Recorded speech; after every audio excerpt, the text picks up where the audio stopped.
통합신공항 이전지 문제로 국방부 관계자와 경북 지자체가 만났지만 서로 입장 차이만 확인한 채 면담이 마무리됐습니다. 국토 종주에 나선 경산의 대학생들이 교육부에 도착해 코로나19로 침해받은 학습권 등을 주장하며 등록금 반환을 요구하는 목소리를 높였습니다. 경주시가 개발한 물 정화 기술이 국내를 넘어 세계에서 주목받고 있습니다.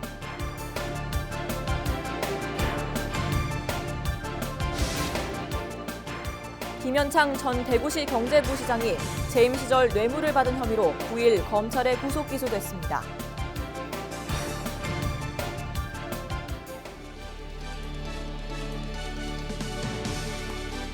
여러분 안녕하십니까? 헬로티비 뉴스 대구 경북입니다. 지지부진한 통합신공항 이전지 선정 문제를 매듭짓기 위해 국방부 관계자가 경북을 찾았습니다.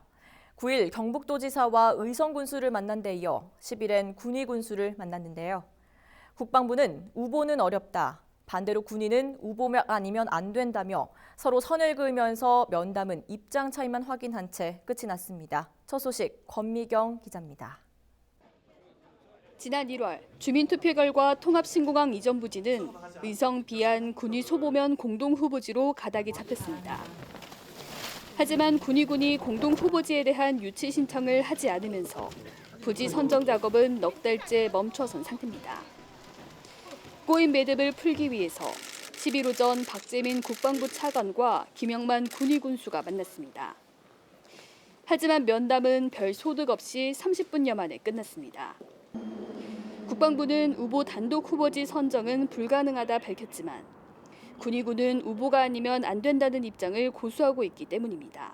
단독 후보지는 대상이 아닙니다. 아니기 때문에 그것을 그렇게 합의를 다 해서 선정위원회를 거쳐서 기준을 만들고 또 그 결과까지 나와 있는데 주민들의 이견에서 주민들 투표에서 주민들이 다 결정했는 것입니다.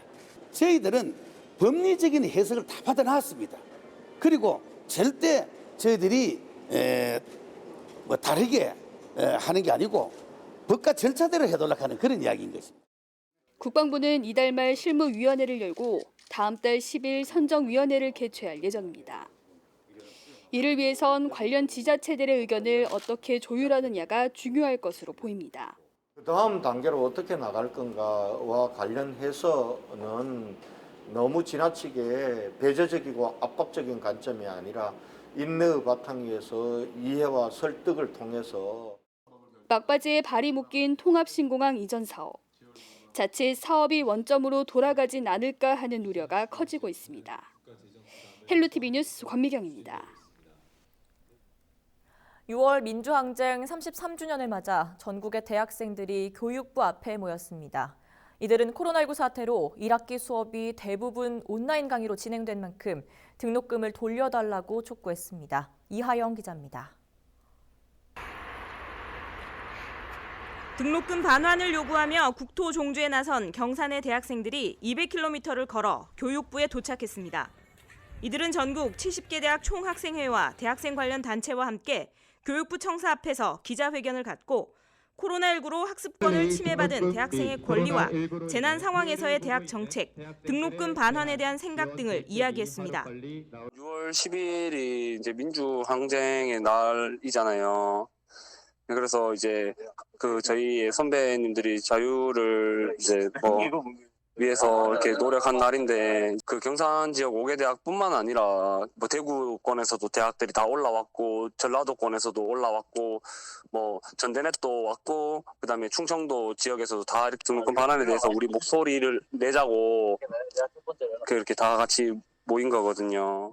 대학생들의 등록금 반환 요구에 교육부는 신중한 입장을 보이고 있습니다. 등록금 환불은 고등교육법 규칙에 따라 대학의 총장이 정하는 사항으로 이를 일률적으로 결정하기는 어려운 측면이 있다며 대학과 고등교육재정위원회를 구성해 재정 현황 전반과 학생 지원 방안을 논의하고 있다고 밝혔습니다.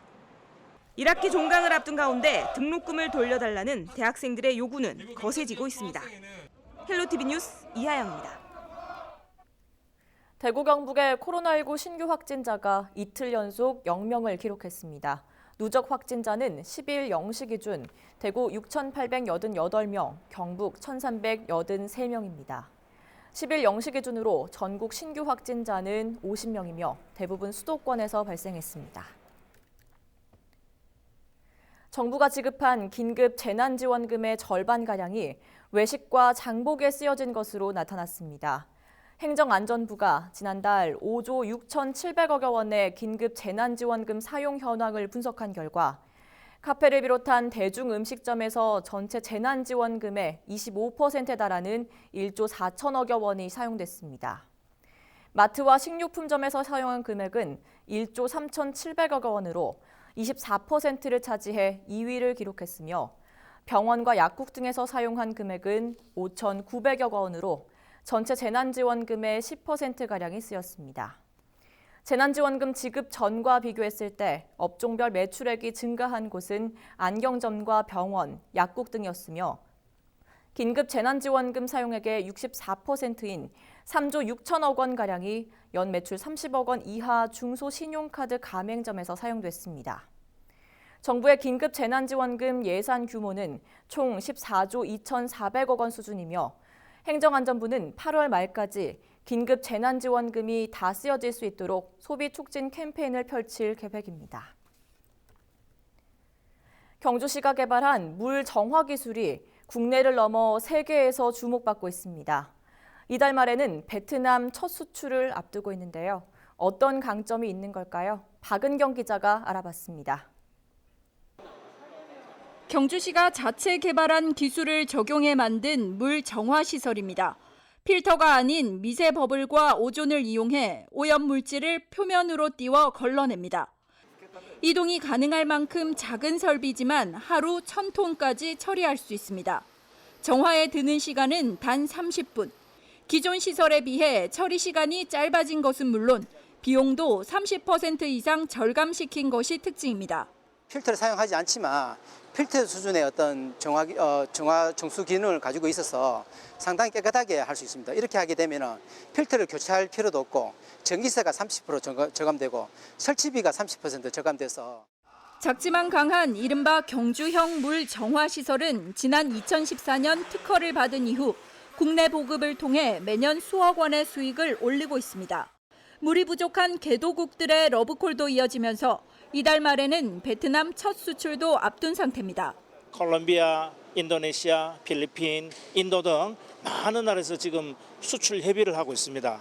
이것을 계기로 해서 우리 경주시의 수처리 시스템이 국제 물 시장을 선도하고 또 우리 경주 경제 발전에 크게 기여할 수 있는 계기가 마련된다고 생각을 하고 연평균 4% 이상 계속해서 성장하고 있는 전 세계 물 산업 규모는 현재 1,000조 원.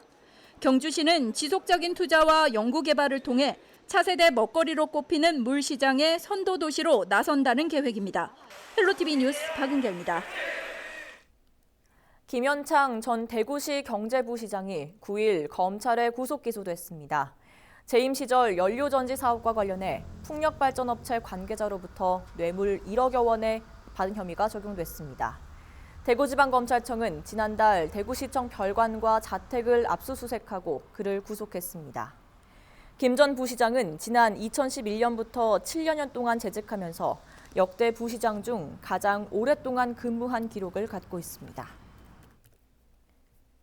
찬반 논란이 거센 맥스터 증서를 놓고 경주 시민들이 참여하는 토론회가 열렸습니다.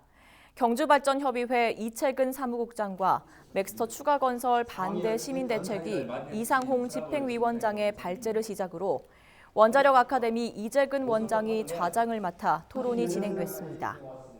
이번 토론회에선 맥스터 건설에 따른 안전성 문제와 지역의 경제적 이해득실에 어떤 영향이 있는지를 놓고 찬반 양측의 논리가 오갔습니다. 경주 월성원전 인근 주민의 절반 이상이 핵폐기물 임시 저장 시설인 맥스터 추가 건설을 반대하는 것으로 나타났습니다. 맥스터 관련 양남면 대책위원회가 지난 6일부터 8일까지 양남면에 거주하는 만 19세 이상 남녀 891명을 대상으로 전화 설문조사를 실시한 결과 응답자의 55.8%가 맥스터 추가 건설을 반대한다고 응답했습니다.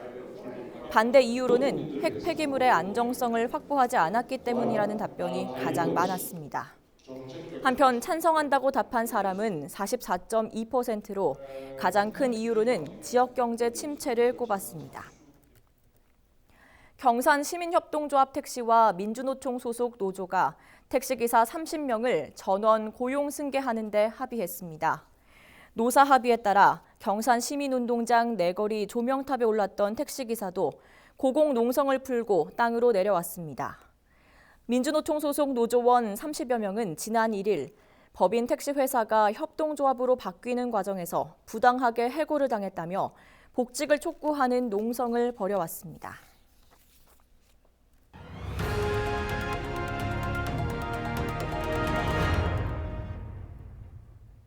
민식이법 시행 후 학생들의 등교도 본격화됐지만 학교 앞 불법 주정차는 여전히 기승을 부리고 있습니다. 주정차 단속 카메라는 물론 인도나 안전 펜스조차 없어 민식이법 자체가 무용지물인 곳도 적잖습니다. 송태웅 기자의 보도입니다. 포항의 한 초등학교 앞 도로입니다. 어린이 보호구역이 무색할 정도로 도로 양쪽은 불법 주정차 차량들이 차지하고 있습니다. 그런데 도로가에는 인도나 안전 펜스조차 없어 아침 등굣길에는 학생과 차량이 뒤엉켜 다니고 있습니다. 이렇게 위험천만한 순간이 이어져도 불법 주정차를 단속할 카메라 하나 없어 학부모들의 마음은 늘 불안합니다. 되게 위험해요. 여기 보셔서 알겠지만 주정차가 정말 많아요. 저녁에는 더 많고요. 아침에도 지금 차가 안 빠진 차들이 많잖아요. 그래서 아이들 다니기도 너무 위험하고 일단 1차선 왕복도로이기 때문에 아이들이 지나다닐 공간이 없습니다. 그리고 거기에 더더군다나 주정차가 되어 있다면 아이들의 시선도 확보가 안 되고 포항 시내의 다른 초등학교 앞에도 불법 주정차가 여전합니다. 특히 키가 작은 저학년들은 주차 차량에 운전자의 시야가 가려져 사고 위험이 더 높지만 이곳에도 어린이 보호구역을 알리는 표지판이 전부입니다. 게다가 인도와 차도의 경계도 불분명해 기본적인 안전장치도 없는 곳도 적지 않습니다. 하지만 포항 지역 스쿨존의 불법 주정차를 실질적으로 적발할 수 있는 고정식 단속 카메라는 단 한 대밖에 없는 게 현실입니다. 이에 경찰은 지자체와 함께 학교 앞 불법 주정차 단속을 강화하겠다고 밝혔습니다.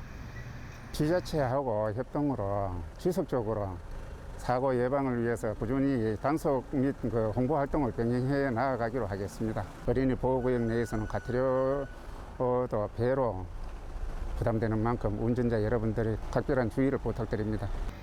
민식이법 시행을 통해 학교 앞 교통안전 의식을 끌어올리고 있는 상황. 그러나 이를 뒷받침해줄 만한 안전시설과 여건은 여전히 제자리 걸음입니다. HCN 뉴스 송태웅입니다. 경북도의회가 10일부터 5일간의 일정으로 제316회 제1차 정례회를 열고 도정 질문과 2019 회계연도 결산 승인 및 민생 조례안 등의 안건을 처리합니다. 10일 정례회에서는 경상북도 소상공인 지원에 관한 조례안 등 33건의 안건을 처리하고 경상북도와 경북교육청에 전년도 결산 승인건을 채택했습니다. 도정 질의에는 김상헌 의원과 안희영 의원이 최근 대형 국책 사업에서 탈락하고 있는 경북도를 질타하며 국비 확보 방안 마련을 촉구했습니다. 포항시와 협의를 해서 미리미리 이 사업의 유치 전에 뛰어들었으면 지금 가장 빠른 게 충청북도가 2019년 5월 13일에 뛰어들었거든요. 충청북도는 2019년이 아니고 우리 4세대 방상을 가속해 할 때 10년 전에 그때부터 준비를 해가지고. 그래서 지금 10년 전에 충청도가 뛰어들었는데 포항에 방사능 가속이 있었는데 왜 이걸 이렇게 2020년 4월 17일에 아니 그러니까 과기부에서 사실상은 포항은 3세대 4세대가 있으니까 이번에 안 했으면 좋겠다는 의사가 있어서 저들은 그냥 앉아 있을 수 없으니까 하는 대신에 3세대 4세대를 성능 개선을 해달라. 경북의 국비 확보 규모는 2017년 5조 원대에서 3, 4조대로 떨어진 이후 반등 기미를 보이지 않고 있습니다. 재정 자립도가 낮은 경북은 지금부터 국비 확보에 전력을 다해야 하며 이 밖에 김상조 의원의 구미 국가 1산업단지 관련 이주민 보상 대책, 금오산 순환도로 조성 등 다양한 질의가 이어졌으며 도내 학교 운동장 유해물질 차단 대책, 도청 신도시 중학교 신설 등의 교육 관련 질의도 이어졌습니다. 미래통합당 김석기 국회의원이 경주 역사문화 특례시 지정을 위한 지방자치법 개정안을 대표 발의했습니다. 개정안은 특례시로 지정할 수 있는 인구 하한선을 현행 50만 명에서 20만 명으로 낮추는 내용을 담고 있습니다. 김 의원은 개정안이 통과되면 경주를 역사문화 특례시로 지정하고 정부로부터 재정적, 법률적 지원을 받아 세계적인 역사문화 관광도시로 도약할 수 있을 것으로 기대했습니다. 코로나19 파장으로 대구 경북의 5월 취업자 수가 7만 명 이상 줄었습니다. 동북지방통계청은 10일 2020년 5월 고용 동향에서 대구 경북 취업자 수가 1년 전보다 각각 6만 명, 17,000명 줄었다고 설명했습니다. 실업률은 대구 4.5%로 지난해 같은 달과 비교해 0.2%포인트, 경북은 5.1%로 1%포인트 상승했습니다. 경북 지역 실업률은 통계 작성 이후 최악의 5월을 기록했습니다. 대구지방경찰청은 전국 최초로 교통단속 심사위원회를 운영합니다. 교통단속 이의 신청자는 위원회에 직접 출석하고 의견을 진술할 기회를 부여받습니다. 이를 통해 신청자가 공감할 수 있는 공정하고 투명한 법 집행이 이루어질 방침입니다.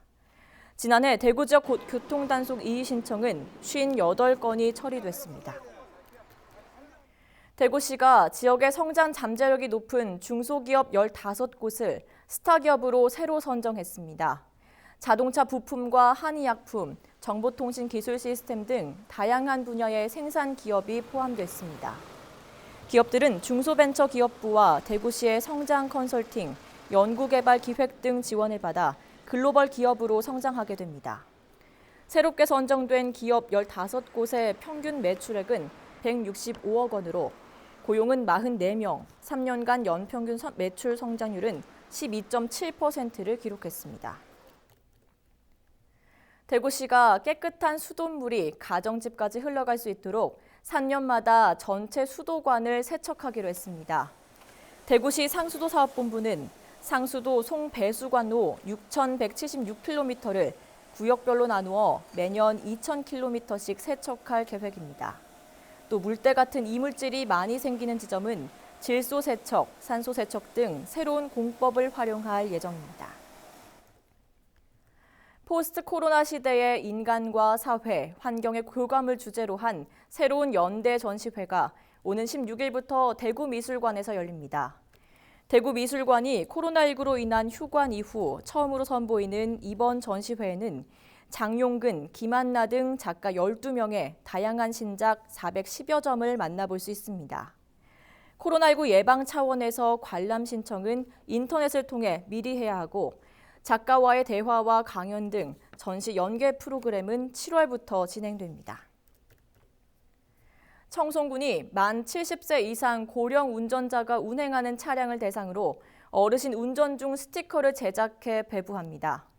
군은 농촌 인구의 고령화로 고령 운전자의 교통사고가 증가하는 등 안전한 교통 환경의 필요성이 대두됨에 따라 어르신 운전 중 스티커를 제작했습니다. 청송군은 고령 운전자들이 스티커를 반드시 부착해 줄 것을 당부했으며 이달 중으로 읍면 사무소를 통해 배부한다고 밝혔습니다. 경주시가 환경미화원 8명을 신규 채용합니다.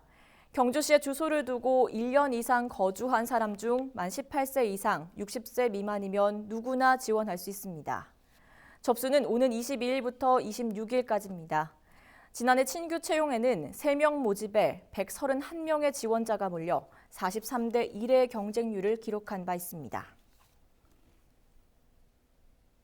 이상으로 헬로티비 뉴스를 모두 마치겠습니다. 시청해주신 여러분 고맙습니다.